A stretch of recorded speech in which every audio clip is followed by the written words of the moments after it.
अस्सलाम वालेकुम स्टूडेंट्स। आज का हमारा टॉपिक है ईदर और का इस्तेमाल, जिसका मतलब है या तो या ही। दो पेयर में फिक्रा पूछा जाता है, को रिलेटिव कंजंक्शन इसको कहा जाता है, क्योंकि ये रिलेट करता है फिक्रे के एक हिस्से को दूसरे हिस्से से, तो इसलिए को रिलेटिव कंजंक्शन इसको कहा जाता है।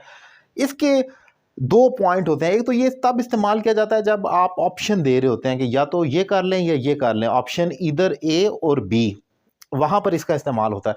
लेकिन इसमें ग्रामेटिकली दो गलतियां होती हैं जो मैं डिफाइन करूंगा। नंबर वन, एक तो ये जैसे एग्जांपल देखें, इधर अली और Hasan has done the mistake, या तो अली या हसन ने ये गलती की है।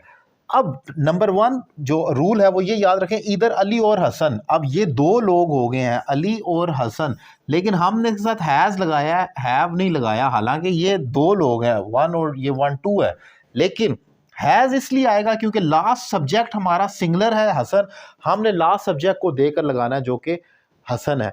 लेकिन अगर मैं कहूँ इधर अली और बॉय और अदर बॉयज, अगर मैं ये लिख दूं इधर अली और other boys have done this mistake, तो अदर बॉयज अगर मैं कहूँगा तो लास्ट में बॉयज आ रहा है तो वो हैव हो जाएगा प्लूरल की वजह से।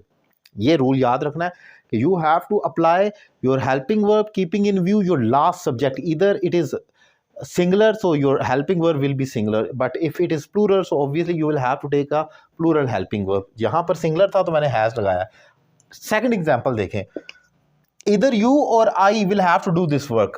सेकंड जो गलती होती है केस की वो ये होता है कि आप पहले फिक्रे को पूरा लिख देते हैं और बाद में सब्जेक्ट उसका बाकी का प्रीडिकेट लिखते हैं। पहले दो आप पूरा फिक्रा पूरा कर देते हैं। फॉर एग्जांपल अब मैंने यहाँ पर लिखा इधर यू और I will have to do this work, ये तो ठीक है, लेकिन अगर मैं ये कह दूं इधर you have to do this work, पूरा फिक्रा कर दिया, इधर you have to do this work और आई अगर मैं कर दूं तो ये गलत होगा।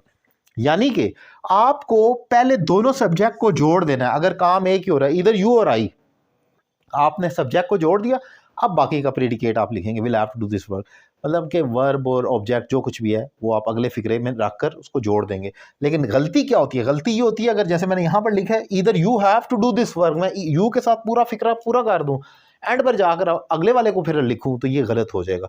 सो ये दो इंपॉर्टेंट पॉइंट्स हैं जो मैंने डिफाइन किए, जो क्रिटिकल होते हैं और इसी से रिलेटेड आमतौर पर गलती की जाती है। जो पॉइंट मैंने यहाँ डिफाइन किया, ये एक इंपॉर्टेंट लेक्चर था जो मैंने डिफाइन किया। उम्मीद करता हूँ लेक्चर आपको पसंद आया होगा। मेरे दीगर लेक्चर्स के लिए मेरा यूट्यूब चैनल सब्सक्राइब कर लें, और अगर आप मुझसे ऑनलाइन इंग्लिश लैंग्वेज कोर्स करना चाह रहे हैं तो नंबर आपकी स्क्रीन पर मौजूद है। एक रीजनेबल फी पे करें और कोर्स का आगाज़ करें। Thank you very much.